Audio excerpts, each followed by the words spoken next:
Hey guys, I'm Ash. நீங்கள் பார்த்துட்டு இருக்கிறது C4 Tech தமிழ். இன்னைக்கு நம்ம பார்க்க போகிறது இன்னொரு Snapdragon 8 Elite flagship. இந்த தடவை Vivo sub brand iQOO கிட்டேருந்து இது iQOO 13. ஆனால் இந்த ஃபோன் நம்ம இது வரைக்கும் பார்த்த மற்ற 8 Elitesோட கொஞ்சம் வித்தியாசமாக இருக்குது. என்னன்னா இங்கே ப்ரைஸிங் மற்ற ஃபோன்ஸோட கம்மி, ப்ளஸ் இங்கே ப்ரோ மாடலும் கிடையாது. ஸோ எங்கள் iQOO என்ன பண்ணியிருக்காங்கன்னா அக்ரெசிவான ப்ரைஸிங்காக சில எக்ஸ்ட்ராஸாக கட் பண்ணியிருக்காங்க, பட் மெயினாக பர்ஃபார்மன்ஸில் ஃபோக்கஸ் பண்ணியிருக்காங்க. அதுக்காக நீங்கள் போக்கோ F1 லெவலெல்லாம் யோசிக்காதீங்க, அந்தளவு ரேட்டும் கட் ஆகலை, அந்தளவுக்கு ஃபீச்சர்ஸும் அவங்க கட் பண்ணல. இங்கே இன்னமும் சில ப்ரீமியம் ஃபீச்சர்ஸ் இருக்குது. உதாரணத்துக்கு அல்ட்ராசானிக் ஃபிங்கர் பிரிண்ட் ஸ்கேனர் இருக்குது, IP rating, 2K display use பண்ணியிருக்காங்க. ஸோ இன்றைக்கி வீடியோவில் நம்ம முதல்ல இந்த iQOO 13 அன்பாக்ஸ் பண்ணுவோம். அதுக்கப்புறம் iQOO இங்கே என்ன பண்ணியிருக்காங்கிறத பற்றி டீட்டெயில்டாக பார்ப்போம்.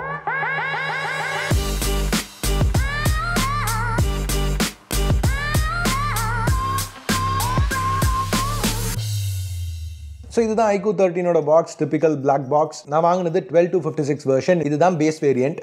அந்த புல் டேபை இக்னோர் பண்ணிட்டு நம்ம பிளாஸ்டிக்கை கட் பண்ணுவோம். ஓப்பன் பண்ணோன்னா நம்ம முதல்ல பார்க்குறதே அந்த iQOO 13 ஃபோன் தான். ஸோ ப்ரொடெக்டிவ் கவர்லேருந்து ரிமூவ் பண்ணலாம். ஸோ நான் இந்த தடவை வாங்கியிருக்கிறது பிளாக் வெர்ஷன். iQOO இன்னும் 3 கலர் ஆப்ஷன்ஸ் ஆஃபர் பண்ணுறாங்க. இந்த பிளாக் வெர்ஷனில் ஃபைபர் கிளாஸ் பேக் யூஸ் பண்ணியிருக்காங்க, மேட் ஃபினிஷோட. ஸோ ஃபிங்கர் பிரிண்ட் ஸ்மட்ஜஸ் எதுவும் இது பிக்கப் பண்ணாது. பட் சைடில் உள்ள மெட்டல் பாலிஷ்ட் கிளாஸியாக இருக்குது. ஸோ அது ஈஸியாக ஃபிங்கர் பிரிண்ட்ஸ் பிக்கப் பண்ணும். இப்போ மற்ற 3 கலர்ஸ்க்குமே ரெகுலர் கிளாஸ் தான் யூஸ் பண்ணியிருக்காங்க பேக்கில். ஸோ அவங்க ஒயிட் வெர்ஷனை லெஜெண்ட் எடிஷன்னு சொல்லுவாங்க, இந்த தடவையும் அதே தான்.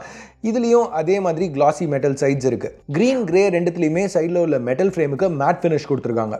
ஸோ இந்த 4 கலர்ஸில் எது பெஸ்ட்டாக இருக்குன்னு நினைக்கிறீங்க? கீழே உள்ள கமெண்ட்ஸில் சொல்லுங்கள். அப்படியே கமெண்ட் பண்ணையில் இந்த 2 டிவைஸில் எதை ஃபஸ்ட்டு கவர் பண்ணலாம்? Xiaomi Pad 7 Proவா இல்லை Realme GT 7 Proவா? எது உங்களுக்கு வேணும் அதையும் கமெண்ட்ஸில் சொல்லுங்கள். ஓகே, இப்போ நம்ம iQOO 13க்கு திருப்பி வருவோம். இங்கே நோட்டீஸ் பண்ணிங்கன்னா டிஸ்பிளே ஃப்ளாட்டாக இருக்குது. எட்ஜஸில் மட்டும் 2.5D கர்வ் இருக்குது. ஆனால் பேக்கை பார்த்தீங்கன்னா 4 சைட்லேயுமே நல்ல கர்வ் இருக்குது. இந்த மெட்டல் சைட்ஸும் ரொம்ப ஷார்ப்பாக இல்லை. ஸோ கையில் பிடிக்கல, எந்த பிரச்சனையும் இல்லை. ப்ளஸ் ரவுண்டட் கார்னர்ஸ் இருக்கிறதுனால அந்த எர்கனாமிக்ஸ் இன்ஹேண்ட் ஃபீல் நல்லா இருக்குது. ஸோ இங்கே இந்த பிளாக் வெர்ஷன் தான் இருக்கிறதுலே ஸ்லிம்மெஸ்ட். 7.99 mm திக்னஸ். மற்ற 3மே கொஞ்சம் திக்னஸ் அதிகம். அது மட்டும் இல்லாமல் இந்த பிளாக் வெர்ஷனோட வெயிட்டும் 6 கிராம்ஸ் கம்மி மற்ற வேரியன்ஸோட. iQOO இன்னமும் அந்த Xiaomi icon style camera array இங்கேயும் மெயின்டைன் பண்ணியிருக்காங்க. ஆனால் இந்த தடவை பெரிஸ்கோப் செட்டப் கிடையாது. ஸோ கேமரா அரே கொஞ்சம் ஸ்லிம்மாக இருக்குது. ஆனாலும் இதுக்குள்ளே IR பிளாஸ்டர் இன்க்ளூட் பண்ணியிருக்காங்க. கைஸ், இது ஒரு பர்ஃபார்மன்ஸ் ஃபோக்கஸ் ஃபோன். பட் பார்த்தா எப்படி இதை பர்ஃபார்மன்ஸ் ஃபோக்கஸ்னு தெரிய வைக்கிறது மக்களுக்கு? ஜிகுன்னு RGB போடணும். இதுதான் அவங்க எடுத்திருக்க முடிவு. ஸோ பின்னாடி அந்த கேமராவை சுற்றி ஒரு RGB ரிங் இருக்குது. ஸோ இந்த RGB கேமரா இந்த கதைக்கெல்லாம் வருவோம். பட் இப்போதைக்கு முதல்ல அன்பாக்சிங்கை முடிப்போம். ஸோ அடுத்து ஒரு கார்டு இருக்குது, அந்த BMW கொலாபரேஷன் இண்டிகேட் பண்ணுறதுக்கு இங்கே சிம் டூலும் இருக்குது.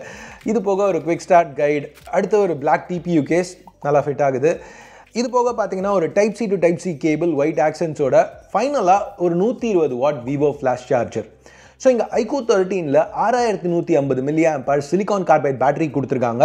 ஸோ இந்த பேட்டரியை 0 to 50 12 நிமிஷத்துலையும் 0 to 100 கிட்டத்தட்ட அரை மணி நேரத்துலையும் சார்ஜ் பண்ண முடியும். ஸோ நல்லா ஃபாஸ்ட்டான சார்ஜிங் ஸ்பீட்.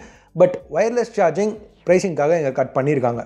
ஆனாலும் iQOO 13ல் IP68 IP69 ரேட்டிங் ப்ரொவைட் பண்ணியிருக்காங்க டஸ்ட் அண்ட் வாட்டர் ரெசிஸ்டன்ஸ்க்கு. Plus finger print scanner, display ரெண்டுமே ஈரக்கையோடு யூஸ் பண்ண முடியும்.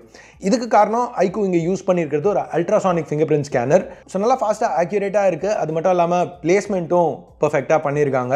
யூஸ் பண்ணுறதுக்கு கம்ஃபர்டபுளாக இருக்குது. இந்த டிஸ்பிளே பார்த்தீங்கன்னா ஒரு 10-bit OLED panel, 6.82 inches, 2K resolution. So நல்லா ஷார்ப்பான panel, 510 pixels per inch pixel density. ஆனால் என்ன கிளாஸ் ப்ரொடெக்ஷனுக்கு யூஸ் பண்ணியிருக்கோன்னு அவங்க எதுவும் சொல்ல. ஸோ அது ஒரு சின்ன நெகட்டிவ். ஸோ இங்கே ரெஃப்ரெஷ் ரேட்னு பார்த்தா 144 Hz, 80 LTPO இருக்கிறதுனால தேவைக்கேற்ற மாதிரி இது வேரி பண்ணிக்கலாம். iQOO இங்கே கிளைம் பண்ணுறது 1800 nits பீக் பிரைட்னஸ். நான் டெஸ்ட் பண்ணி பார்க்கல, அதோட அதிகமாகவே அவுட்புட் பண்ணிச்சு. 1850 nits வரைக்கும் போச்சு. வைட் வைன் L1 இருக்கான்னு யோசிச்சுட்டு இருந்தீங்கன்னா அதுக்கும் இங்கே சப்போர்ட் இருக்குது. இன்ஃபேக்ட் இந்த டிஸ்பிளே மேனுவல் மோட்லேயே 850 nits வரைக்கும் அவுட்புட் பண்ணிச்சு. ஸோ நல்லா பிரைட்டான பேனல், அவுட்டோர் யூஸ்க்கு எந்த பிரச்சனையும் இல்லை. OLED ஃப்ளிக்கருக்கு சென்சிட்டிவிட்டி இருக்கிறவங்களுக்கு லோ லைட்டில் 2592 Hz ஹை ஃப்ரீக்வன்சி PWM டெமிங்கும் கொடுத்துருக்காங்க. இங்கே iQOOவோட சாய்ஸஸ் எனக்கு பிடிச்சிருந்துச்சு. ஃபோனை அக்ரெசிவாக ப்ரைஸ் பண்ணுறோம், அதனால டிஸ்பிளேல காம்ப்ரமைஸ் பண்ணுறோம், ரெஃப்ரெஷ் ரேட்டை கட் பண்ணியிருக்கலாம், இல்லை அதை மார்க்கெட் பண்ணணும்னு கட் பண்ணாமல் ரெசல்யூஷனை கண்டிப்பாக கட் பண்ணியிருக்கலாம். 1.5K பேனல் கொடுத்துருந்தா ஜஸ்டிஃபை பண்ணியிருக்க முடியும். ஏன்னா இதோட விலை அதிகமான ஃபோன்ஸ் கூட இப்போ ரீசெண்டாக 1.5K பேனலோட லான்ச் ஆகிருக்கு, நம்ம பார்த்துருக்கோம். ஆனால் iQOO அதை பண்ணல. இதை பற்றி நீங்கள் என்ன நினைக்கிறீங்க? இல்லையா, 1.5K பேனல் யூஸ் பண்ணியிருந்தாலும் பரவாயில்ல, அந்த ஃபோனோட கூட விலையை கம்மியாக எடுத்துகிட்டு வந்துருக்கலாம்ல அப்படின்னு நினைக்கிறீங்களா? இல்லை ஒரு கேமிங் ஃபோக்கஸ்ட் ஃபோன், ஒரு பர்ஃபார்மன்ஸ் ஃபோக்கஸ் ஃபோன், நிறைய பேர் கேம்ஸ் விளையாடுவாங்க, டிஸ்பிளே ரெசல்யூஷன் இன்னும் அதிகமாக இருந்துச்சுன்னா ஒரு பாசிட்டிவ், கொஞ்சம் விலை அதிகமாக இருந்தால் பரவாயில்ல அப்படின்னு நினைக்கிறீங்களா? உங்கள் கருத்தை கமெண்ட்ஸில் சொல்லுங்கள். எனிவேஸ், இந்த டிஸ்பிளே கூட ஏசிமெட்ரிக்காக ப்ளேஸ் பண்ண ஸ்டெரியோ ஸ்பீக்கர்ஸ் இருக்குது. நல்ல ரிச்சான ஸ்பீக்கர்ஸ், ஏசிமெட்ரிக் பிளேஸ்மெண்ட்ஸ் இருக்கிறதுனால நீங்கள் எப்படி ஃபோனை பிடிச்சிங்கனாலும் கேம் விளையாடையில் 2 ஸ்பீக்கரையும் ஒரே நேரத்தில் கவர் பண்ண முடியாது. நல்ல விஷயம். கேமிங் பற்றி பேசையில் அஃப்கோர்ஸ் வீடியோவே இதை சொல்லி தான் ஓப்பன் பண்ணேன். Snapdragon 8 Eliteல ரன் ஆகிட்டுருக்கு இந்த ஃபோன்.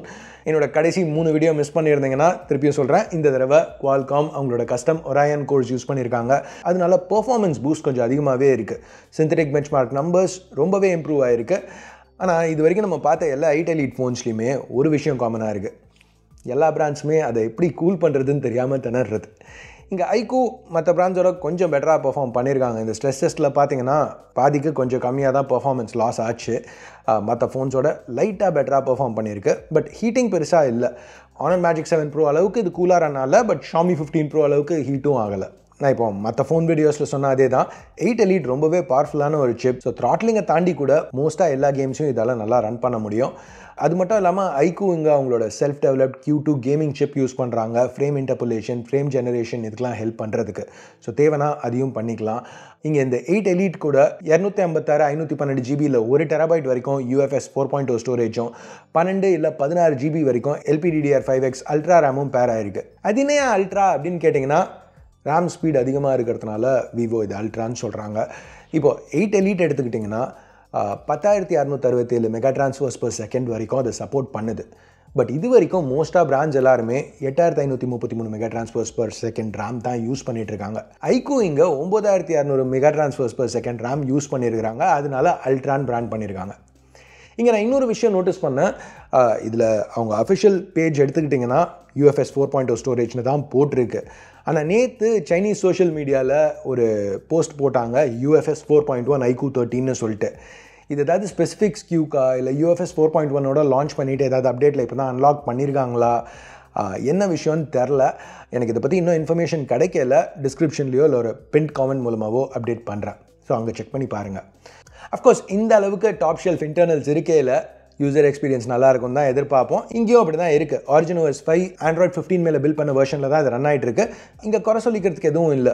அஃப்கோர்ஸ் இந்த ஃபோன் குளோபலாக லான்ச் ஆகல Origin OSல ரன் ஆகாது, FunTouch OSோட வரும்.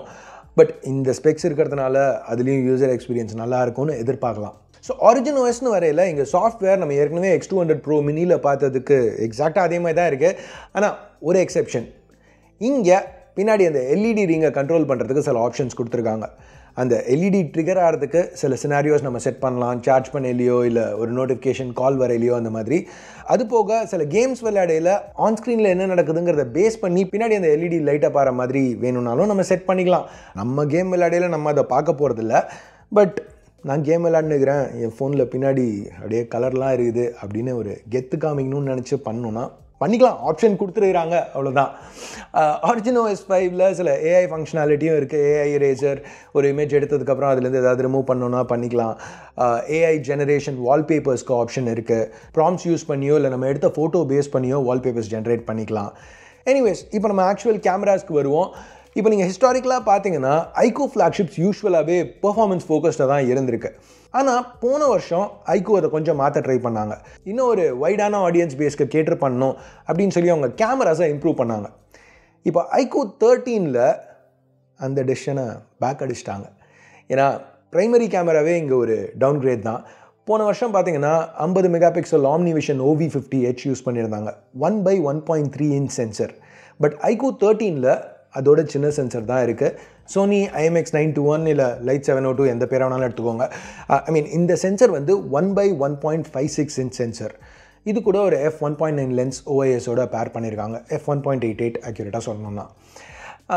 ஸோ இது ஒரு டவுன்கிரேடாக இருந்தாலும் லைட்டிங் நல்லா இருக்கையில் இன்றைக்கெலாம் கிட்டத்தட்ட எந்த ஃபோன் கேமராவும் நல்லா தான் பெர்ஃபார்ம் பண்ணும். ஒரு மிட்ரேஞ்ச் சென்சருக்கும் ஃப்ளாக்ஷிப் சென்சருக்கும் வித்தியாசம் சொல்லணும்னா டைனாமிக் ரேஞ்சை வச்சு மட்டும்தான் சொல்ல முடியும்.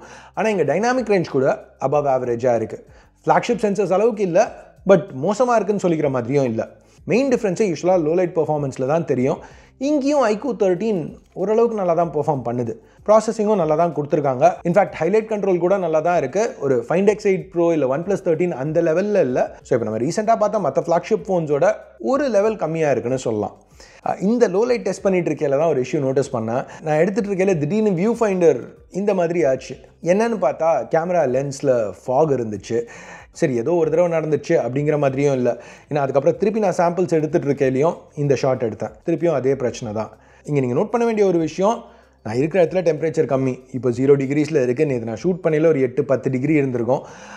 ஸோ ஆனாலும் ஒரு இந்த விலைக்கு இருக்கிற ஒரு ஃபோன், இந்த விலைக்குனே விட்டுருங்களேன், ஒரு 10,000-15,000 ரூபா ஃபோன்னா கூட ஒரு 10 டிகிரி வெதரில் கேமரா யூஸ் பண்ண முடியாதுங்கிற மாதிரி ஆகக்கூடாது. ஸோ எனக்கு அது ஒரு நெகட்டிவாக பட்டுச்சு. நெகட்டிவாக படாத விஷயம் என்னென்னா வீடியோ நான் எதிர்பார்த்ததோட பெட்டராக இருந்துச்சு. 8K 30 நல்லா ஸ்டேபிளாக யூஸபிளாக இருந்துச்சு. 4K 60 ஒரு சில ட்ராப்ஸ், பட் மோஸ்ட்டாக டீட்டெயில்டாக இருந்துச்சு. ஃபுட்டேஜ் ஸ்மூத்தாக திருப்பியும் ஸ்டேபிளாக. இந்த ஃபோனில் கேமராவை ஆக்சுவலாக டவுன்கிரேட் பண்ணியிருக்காங்க. ஆனால் கண்டிப்பாக வீடியோ Xiaomi 15 Proவோட பெட்டராக இருக்குது. Xiaomi எப்படி திருப்பி அந்த EAS ஜிட்டரோட ஃபோனை லான்ச் பண்ணினே இருக்காங்கன்னு எனக்கு தெரில. அதுவும் ஒரு கேமரா ஃபோக்கஸ்ட் ஃபோனில். சரி, இது ஐக்கூ வீடியோ, நம்ம Xiaomi பற்றி புலம்புறதை விடுவோம். இங்கே வீடியோ நல்லா இருக்குது. ரியர் வீடியோ நல்லா இருக்குது. ஏன்னா செல்ஃபி வீடியோன்னு வரையில் நாங்களும் ஜிட்ரி வீடியோ விடுவோம் அப்படின்னு சொல்லி அந்த செல்ஃபி கேமராவில் 4K 60க்கு அப்டேட் கொடுத்தாங்க. அதனால் 4K 60 இருக்குது, நல்லா இல்லை, அவ்வளோதான். ஸ்டில்ஸ்க்கு இந்த 32 மெகா பிக்சல் கேமரா நல்லாவே பெர்ஃபார்ம் பண்ணிச்சு. டீட்டெயில்டான செல்ஃபிஸ், சேச்சுரேஷன் லைட்டாக பூஸ்டாக இருந்துச்சு. இப்போ secondary camera 50 mega pixel ultra wide. இது சாம்சங்கோட JN1 சென்சர். ஸோ இந்த மாதிரி மேக்ரோ ஷாட்ஸ் இதை யூஸ் பண்ணி எடுக்கலாம். மூணாவது கேமரா இதுதான் அடுத்த டவுன்கிரேட். இந்த தடவை பெரிஸ்கோப் கிடையாது, அதுக்கு பதிலாக சோனியோட IMX816 ஒரு 1/2.93 இன்ச் சென்சர் யூஸ் பண்ணியிருக்காங்க. இது கூடயும் ஒரு f1.9 லென்ஸ் பேர் பண்ணியிருக்காங்க. OIS இருக்குது. 2x ஆப்டிக்கல் ஜூம் கொடுக்குது. ஸோ பேசிக்காக போர்ட்ரேட்ஸ் எடுக்கிறதுக்காக இந்த சென்சரை யூஸ் பண்ணலாம். போர்ட்ரேட்ஸ்க்கு கேமரா செட்டிங்ஸில் சில ஆப்ஷன்ஸ் கொடுத்துருக்காங்க. திருப்பியும் இந்த ப்ரீசெட்ஸில் எனக்கு அந்த பிளாக் அண்ட் ஒயிட் ரொம்ப பிடிச்சிருந்துச்சு. எனக்கு இந்த மாதிரி மோனோக்ரோம் போர்ட்ரேட்ஸ் ரொம்ப பிடிக்கும். ப்ரீசெட்ஸ் பற்றி பேசையில் கீழே அந்த ஷட்டர் பட்டன்லேருந்து அப்படியே ஸ்வைப் பண்ணிங்கன்னா humanistic street snap camera mode அப்படின்னு ஒரு ஆப்ஷன் இருக்குது. ஸோ இங்கே உங்களுக்கு ப்ரோ கண்ட்ரோல்ஸ் எல்லாம் கிடைக்குது. திருப்பியும் ஒரு சில ப்ரீசெட்ஸ் கொடுத்துருக்காங்க இந்த மாதிரி இமேஜஸ் எடுக்கிறதுக்கு. ஸோ பேசிக்காக ஸ்ட்ரீட் ஃபோட்டோகிராஃபிக்காக இதை கொடுத்துருக்காங்க. ஸோ நானும் அதை தான் பண்ணேன், ஸ்ட்ரீட் ஃபோட்டோகிராஃபி ஷார்ட்ஸ் எடுத்தேன். நீங்களே பாருங்கள். ஸோ ஓவரால் கேமராஸில் காம்ப்ரமைஸ் பண்ணியிருக்காங்க. ஆனாலும் நல்லா தான் இருக்குது. தாறுமாறாக இருக்குதுன்னு சொல்கிற அளவுக்கு இல்லை, தரமட்டமாக இருக்குதுன்னு சொல்கிற அளவுக்கும் இல்லை. இங்கே கார்னர்ஸ் கட் பண்ணியிருக்காங்க. கேமராஸ் உங்களுக்கு ப்ரைமரி ப்ரையாரிட்டினா கண்டிப்பாக இந்த ஃபோன் உங்களுக்கு கரெக்டான சாய்ஸாக இருக்காது. பட் ஓகே, கேமராஸ் எனக்கு ரொம்ப மோசமாக இருக்கக்கூடாது, ஆனால் பரவாயில்ல அப்படின்னு நினைக்கிறவங்களுக்கு கரெக்டாக பண்ணியிருக்காங்கன்னு சொல்லலாம். இப்போ ப்ரைஸிங்னு பார்த்தீங்கன்னா சைனாவில் 4,000 யுவான்லேருந்து ஸ்டார்ட் ஆகுது. கன்வெர்ட் பண்ணிங்கன்னா $550 இல்லை 47,000 ரூபா இந்தியன் ப்ரைஸ். சில லீக்ஸை வச்சு பார்த்தீங்கன்னா இந்தியன் லான்ச் ப்ரைஸ் 55,000 ரூபா சுற்றி இருக்கும் அப்படிங்கிறாங்க. ஸோ ப்ரைஸிங் நல்லா காம்படிட்டிவாக எடுத்துகிட்டு வந்திருக்காங்க. நான் ஏற்கனவே சொன்ன மாதிரி எனக்கு ஐக்கூவோட சில சாய்ஸஸ் இங்கே ரொம்பவே பிடிச்சிருந்துச்சு. உதாரணத்துக்கு இந்த தடவை ப்ரோ மாடல் இல்லைன்னு அவங்க சூஸ் பண்ணது, இல்லை டிஸ்பிளேயில் காம்ப்ரமைஸ் பண்ண வேணாம் 2K டிஸ்பிளே கொடுக்கலான்னு அவங்க எடுத்த முடிவு, இல்லை ultrasonic finger print scanner, IP rating, அந்த மாதிரி ஃபீச்சர்ஸும் இங்கே இன்க்ளூட் பண்ணலான்னு அவங்க எடுத்த முடிவு, இல்லை பாக்ஸில் 120 வாட் Type-C சார்ஜர் அவங்க கொடுத்துருக்குறது. ஸோ எனிவே கைஸ், இதுதான் iQOO 13 பற்றி நீங்கள் தெரிஞ்சுக்க வேண்டிய எல்லா விஷயமும் அட்லீஸ்ட் நான் சொல்லணும்னு நினச்சது. ஸோ இந்த ஃபோனை பற்றி நீங்கள் என்ன நினைக்கிறீங்க? இந்த ஃபோனை 1 to 10 ரேட் பண்ணணுன்னா எவ்வளோ ரேட் பண்ணுவீங்க? கமெண்ட்ஸில் சொல்லுங்கள். வீடியோ பார்த்ததுக்கு நன்றி. Ash out.